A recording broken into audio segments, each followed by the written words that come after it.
What's up for December? The best views of the moon and planets, the Geminid meteors are set for a great show, and a chance to observe an asteroid with your own eyes.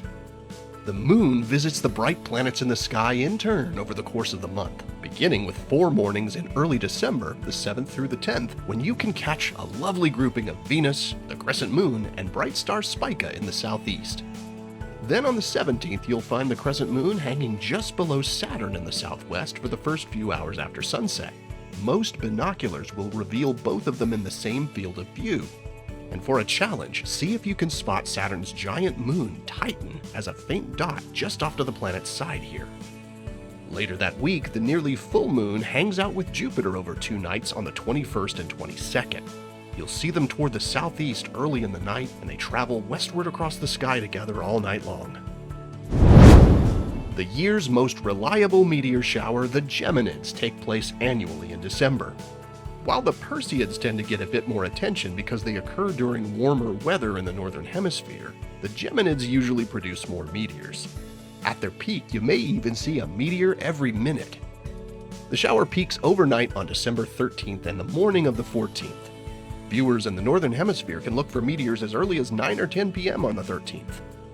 The hourly number of meteors should increase after that, with the greatest number flashing through the sky between midnight and morning twilight. Southern hemisphere skywatchers can also see the Geminids, though they appear in the middle of the night and at about a quarter of the northern rate. If you have clear skies, conditions should be ideal for this year's peak night, which is just 1 day after the new moon, leaving the sky nice and dark all night.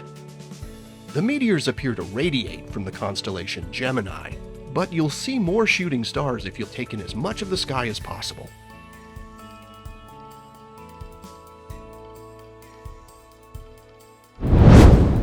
Want to see an asteroid with your own eyes? Asteroid Vesta reaches opposition this month, meaning it's located directly on the opposite side of Earth from the Sun. This is also around the time Vesta is closest to Earth, so it's at its brightest and easiest to observe.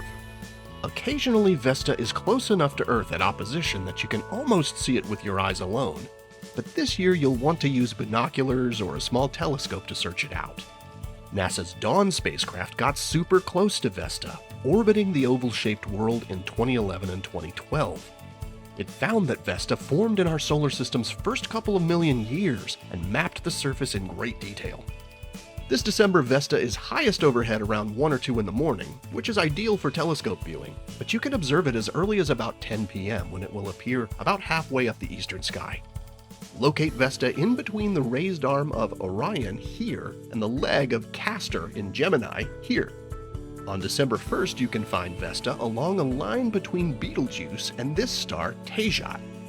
A week later, Vesta has moved so that it appears along this line between Betelgeuse and Propus here.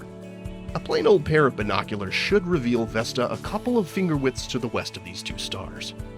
Use your favorite skywatching app as a guide to Vesta's location within the star field you see on whatever night you're observing. And if you're hungry for more asteroid exploration, there's more on the way. NASA's Psyche mission recently launched on its journey to metal-rich asteroid Psyche, and our Lucy spacecraft just flew past asteroid Dinkinesh with its little satellite asteroids at the start of November. Lucy is heading for the Trojan asteroids, a unique family of space rocks that share Jupiter's orbit and are likely to be remnants of the same primordial material that formed Jupiter and the other outer planets. And if that sounds interesting to you, maybe you're ready to add Asteroid Observer to your list of accomplishments as you look for Vesta in the December sky. Here are the phases of the moon for December. Stay up to date on NASA's missions exploring the solar system and beyond at science.nasa.gov.